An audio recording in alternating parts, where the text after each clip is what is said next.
a gente olha para tudo isso falando de comportamento alimentar, né, assim, é o termo que a gente usa, comportamento alimentar, e nisso está envolvido muita coisa.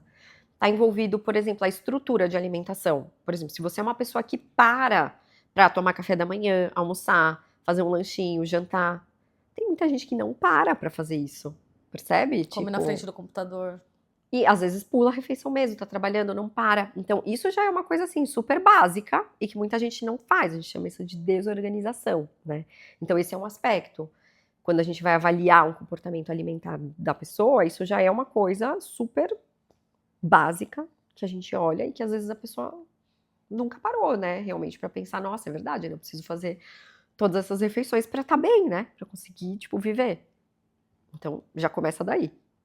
E aí, eh, entra a questão, por exemplo, do comportamento alimentar relacionado a um comer emocional, que aí tá relacionado com ansiedade, sim. Ansiedade acho que é a primeira coisa que as pessoas pensam, né? Ah, eu Uhum. como porque eu tô ansioso, ansiosa. E sim, tem muito a ver com isso. Mas essa não é a única emoção que a gente relaciona com a alimentação. Por exemplo, às vezes as pessoas comem por tédio. Tem pessoas que têm um padrão ali meio beliscador que ajuda elas a se concentrarem, que é muito interessante. Isso acontece também. Tem muita gente que come quando tá triste, tem gente que para de comer quando tá triste. Isso também não é saudável, percebe? Isso também é uma questão de comportamento alimentar que chama atenção, né, para quem tá olhando para isso. Tem, às vezes, até um componente, assim, de alimentação que pode estar relacionado com situações de muita alegria, muito prazer, e às vezes isso favorecer um certo exagero. Então, comer emocional é muito mais do que só ansiedade. Comer emocional pode estar relacionado a várias outras emoções, assim, do dia a dia. O que a gente vai tentar, muitas vezes, nessa psicoeducação, num tratamento que tem a ver com isso, é mostrar para o paciente formas de desacoplar essas 2 coisas, né. Desacoplar a alimentação da emoção. Como que você pode lidar com emoções de um jeito que não passe pela comida, né, ou que passe menos, E o enfim. comer emocional, ele tá sempre relacionado com obesidade ou não? Não, porque na verdade isso é super comum, né, tipo, quem nunca foi lá e comeu um chocolatinho porque, ai, estava tensa, Uma caixa ansiosa, de chocolate. entendeu?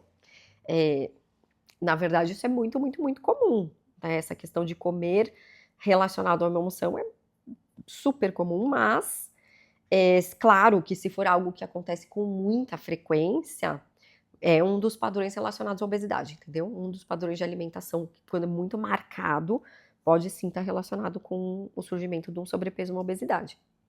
Agora, quando a gente está pensando em comportamento alimentar no global, outra coisa que a gente observa é assim, o quanto essa pessoa é motivada para comer, de um ponto de vista até de prazer. Isso pode ser uma coisa, inclusive, muito neurobiológica ou muito cultural, né?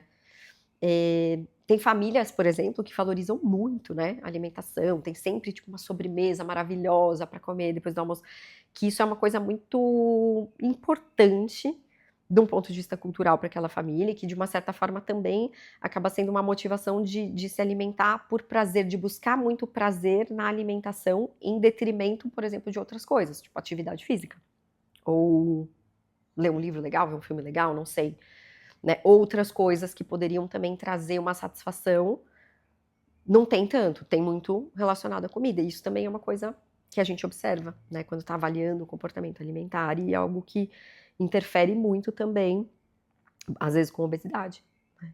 Tem outra questão que é muito interessante, que é, pessoas que têm uma tendência muito mais forte, assim, né, saem da média um pouco, na questão de não se sentirem saciadas. Então, comem muito e não percebem que comeram muito, ou não tem aquela sensação de peso, de saciedade, de: "Ai, tá bom, agora é hora de parar", não. Vai, vai, vai, começa, a gente chama de hiperfagia, né. E aí isso é algo que também é bem, assim, marcado, muito relacionado com obesidade, que a gente analisa, observa, né.